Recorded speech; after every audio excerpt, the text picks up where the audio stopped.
right! What's up, y'all? Meowth here.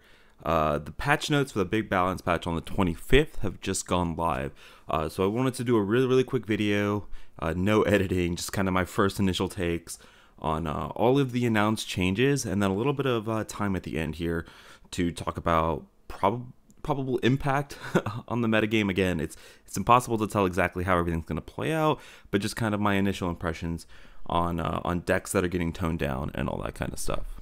All right, so let's hop really quickly into the changes. I'm going to gloss over all of the changes that are very specifically for standard. So Scabs going from 7 to 8, Null going from a 5-mana 4/5 to a 6-mana 3/5.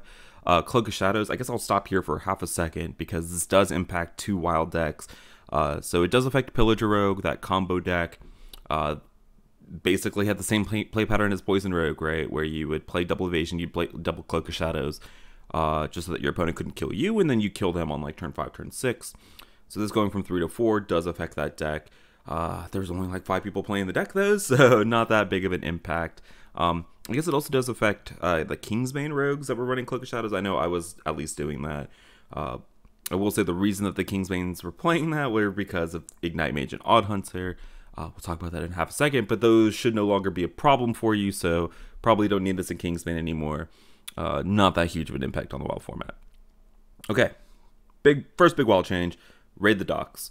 So Raid the Docks is having the second part of their quest line go from playing 2 pirates for the reward to 3. So now you have to play 7, or instead of playing 7, you have to play 8 total pirates. I'm going to be real with you, I don't think this is that big of a deal for the WoW format. This is not going to make Pirate Warrior significantly worse. I think Pirate Warrior is still going to be a very good deck. I think it's going to be a very popular deck. I will say that does not mean that the meta is not going to change, because we're getting 2 other massive shakeups, and nerfing stuff like the combo mages and the odd hunters will allow decks that more naturally prey on Pirate Warrior to flourish, right? Because stuff like Shaman, stuff like Big Priest, stuff like Mech-Thuned Warlocks, even Reno Locks, even Locks, they generally do okay into Pirate Warrior, because Pirate Warrior still at the end boils down to a board-based strategy, and these other decks are very effective at fighting board-based strategies, but they're very weak to off-board damage. And so with stuff like Combo Mage and Odd Hunter getting nerfed, I think that you're going to see a rise in these decks that are good against Pirate Warrior. We're going to see really interesting meta shakeup here.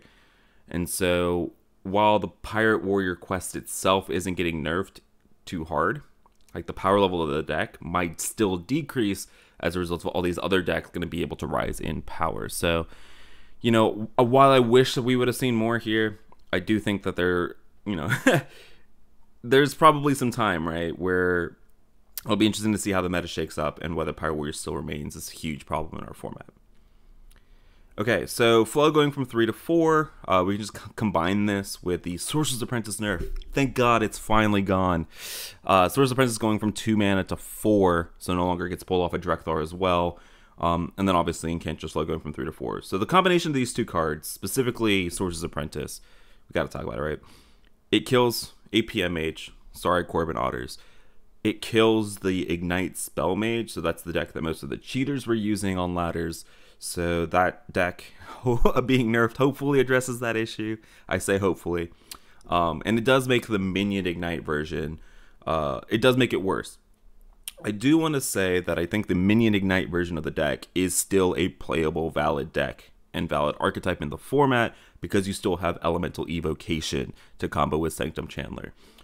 What this means, though, is that you were very unlikely to be getting killed on turn 5, turn 6 now, by the Minion Ignite Mage, and it's more likely you're getting killed on like turn 7, turn 8 by Minion Ignite Mage, which is okay.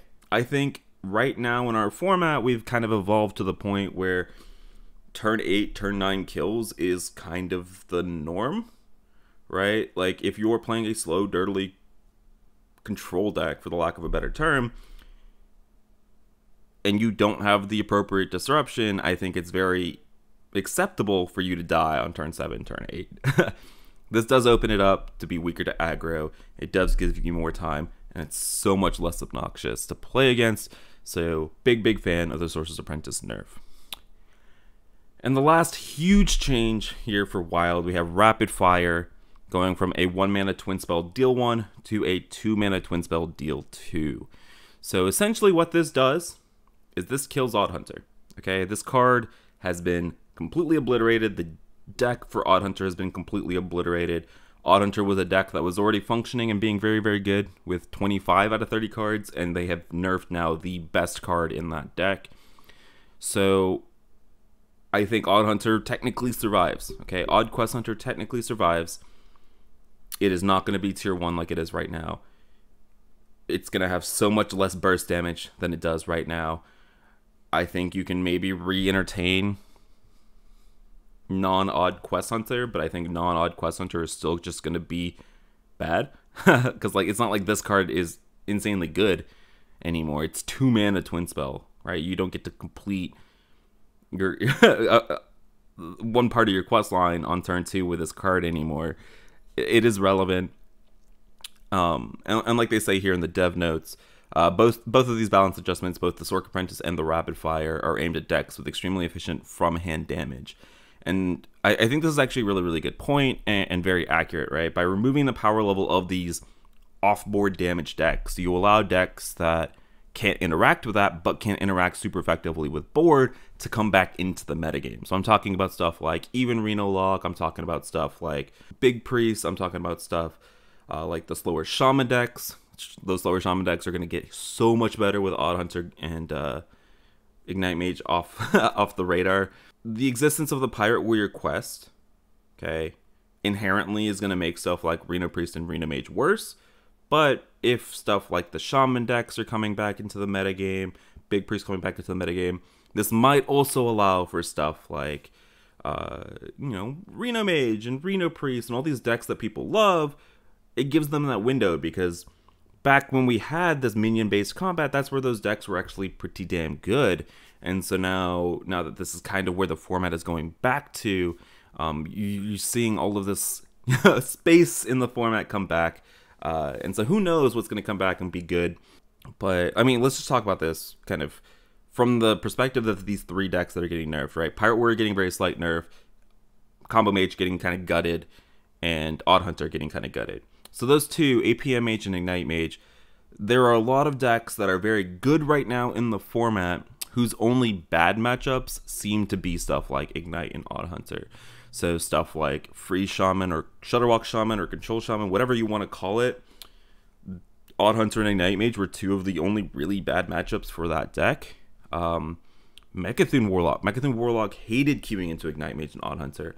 And Mechathune Warlock, despite that, was like tier 1 even after the Rod nerf when we were looking at the early VS stats. I'm not going to give you any spoilers to the VS report coming this weekend. So Mechathune Warlock getting a huge buff. The control/combo druids, so like the Lightning Cracker druids or the Mechathune druids, whatever you want to call them, those decks really hated seeing Ignite Mage. And so removing one out of the 2 really bad matchups for those decks makes that deck better, right? So just by removing these 2 decks from the format, you're getting this huge boon of control decks that immediately get to come back into the format. And so you might be seeing, with Mechathune coming back, you might see a lot more stuff like Shadow Priest, Even Hunter, and decks like that. Even Hunter's in a little bit of a weird spot though, where like, yeah, it can beat up on stuff like Shaman and Mechathune Warlocks, but it still has Pirate Warrior to worry about. And the APM Mages were some of the good matchups for Even Hunter. So yeah, Even Hunter's in a little bit of a weird spot, but stuff like Tax Paladin as well coming back, Hand Buff Paladin. So yeah, I think the format's got a whole lot of room now to explore. And I think I'm going to be completely honest with you. I'm not seeing one deck that's going to be very glaringly the issue, right? And it very much likely might seem like there will be with Pirate Warrior, but I'm very confident in the fact that even though the Pirate Warrior quest isn't getting toned down, and I think Pirate Warrior will still be a very good deck, I think the fact that Ignite Mage and Hunter are getting nerfed means that there are now strategies to fight for board that don't just auto lose into the other 2 best decks in the format, which means that Pirate Warrior gets to kind of be kept in check. So yeah, those are just kind of my first impressions. Super happy with these changes. The Sork Apprentice nerf, they listened to Martian. I don't know, it's kind of a sign that they might listen to some wild streamers and personalities out here every once in a while. I'm just kidding. They totally don't. They really shouldn't, because we're all dumb. But I'm really happy with all of these changes. I think these are very good hits. But yeah, I mean, to sum it up, I've said this multiple times already here, and I just can't really contain myself. And this is what happens when you are going without a script and without editing and anything like that. Super excited about these changes. I think Wild is going to be, at least for the first couple of weeks, going to be in a pretty damn good place until we figure out the next big broken thing that we should be complaining about. So first things first, shout out to the devs for these changes. They're a little bit later than a lot of people wanted to see, but I do think these are all spot on, so we appreciate that. And yeah, you guys down in the comments below, first of all, let me know how you guys feel about these changes. Are you excited for them as I am? And secondly, what you're expecting the meta to look like. What decks are you excited to try out again? And what deck do you think is going to be the next big bad? I don't know. I don't know if it's going to be Pirate Warrior, but if you do, let me know down in the comments below. So yeah, that's going to wrap it up. I hope you guys were okay with the really quick run through and reactions to the nerfs. If I wanted to do a sit down with like script and some really hardcore editing and everything like that, it's going to take me a lot longer to get this video out, and I want to just get my opinions out there ASAP, because I was already getting a million questions and I just wanted to have somewhere to point you guys to. But yeah, appreciate you guys for watching. Hope you guys are excited for these nerfs. Again, coming on the 25th, and the 25th can't get here soon enough. Hope you guys enjoyed, and I will see you guys next time. Later.